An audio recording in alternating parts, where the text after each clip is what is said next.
আসসালামু আলাইকুম আপনাদের সবাইকে। এই ডিব্বাটা দেখতে পাচ্ছেন, এটার মধ্যে ছিল আড়ং-এর কফি স্ক্রাব, যেটার দাম 550 টাকা। নিয়মিত ব্যবহারের কারণে এই ডিব্বাটা এখন খালি, কিন্তু এই ডিব্বাটাকে ভর্তি করার জন্য আমার কাছে কিন্তু দারুণ একটা আইডিয়া আছে। আইডিয়াটা কি? আইডিয়াটা হলো হোমমেড বডি স্ক্রাব।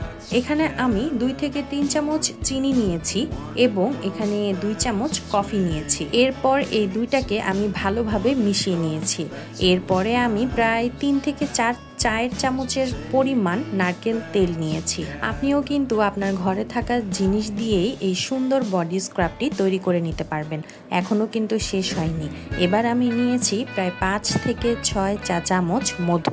মধুই কিন্তু আমার শেষ ইনগ্রিডিয়েন্ট না, আমার শেষ ইনগ্রিডিয়েন্ট হলো স্কিন জেনের এই শাওয়ার জেলটি। আপনারা আপনাদের পছন্দ মতো শাওয়ার জেলও ব্যবহার করতে পারবেন। এই শাওয়ার জেলের স্মেলটা খুবই রিফ্রেশিং, তাই আমি এটাই ব্যবহার করছি। এরপর সব কয়টা উপাদানকে ভালোভাবে মিশিয়ে নিতে হবে। এই তো ঘরে বসেই তৈরি হয়ে গেল কফি বডি স্ক্রাব। না, আমাকে বিশ্বাস করতে হবে না, আপনি নিজেই বাসায় বসে তৈরি করে ব্যবহার করে দেখুন। ধন্যবাদ।